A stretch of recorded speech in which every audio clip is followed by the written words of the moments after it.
seeing film characters puffing on a cigarette could soon be a thing of the past, as the World Health Organization vows to crack down on smoking on screen. Well, their study found almost half of all Hollywood movies released in 2014 showed people lighting up.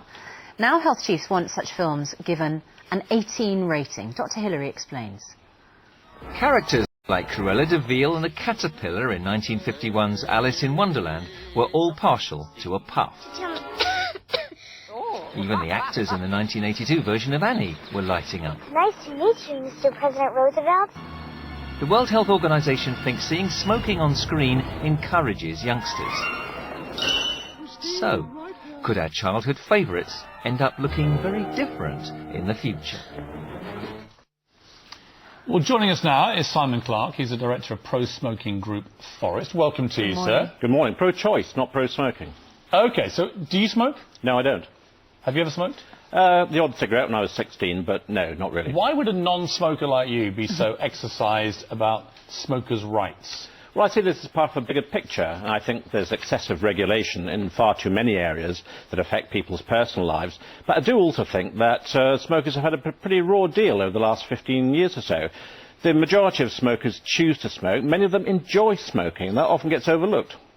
Really? You think smokers have had a raw deal? I certainly do. I mean, They've had a raw deal to their health, haven't they? Well, that's up to them. They're adults. They choose to smoke. People choose to drink. People choose to consume sugar. It's a matter for them. It's not a matter for government. But where that adult habit, and it is just a habit, where that habit directly impacts on the health of children or young teenagers, which is what this debate is about, that's a different issue to adults wanting to, make themselves whatever they want to make themselves smoking. Totally. I mean, I wouldn't want to see children smoking. I've got two children, aged 21 and 18, and I wouldn't have wanted them to smoke when they were younger. But I don't believe for one second that films have a major influence on children smoking. OK, well, we've got the evidence.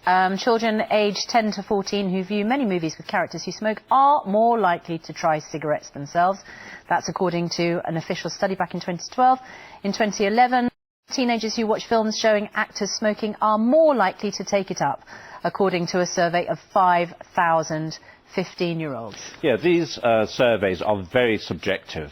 I mean, the reality is that the World Health Organization, for example, in its latest survey, is saying that in Transformers there's a cigar-smoking robot, and they're saying that might encourage people to smoke. Well, that's complete and utter nonsense. Now, I'm of the generation where I grew up seeing characters like Cruella de Vil. That never encouraged me to smoke. And I thought we also have to get this in perspective. Sorry, you just said that a study of 5,000 teenagers was subjective. But your evidence is you went to see a film and it didn't encourage you to smoke. That's much more subjective. Well, this is all very subjective. But there are millions of people who've grown up in the 70s, 80s and 90s and haven't started smoking simply because they've seen people smoke in film or on TV. Yeah, but apparently there are, according to a survey of thousands, there are teenagers who are watching smoking on television. You say that a cigar-smoking robot doesn't encourage you to smoke. But what happens if you see a romantic heroine or someone who is making it look cool or it looks more creative? There are lots of images of people smoking that have encouraged younger people to smoke.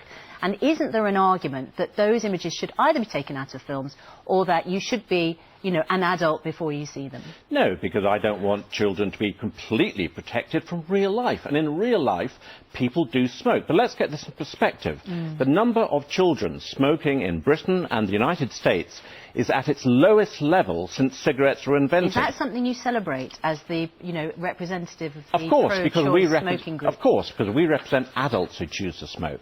But I think we've got to be very careful if we start introducing what is essentially censorship in films.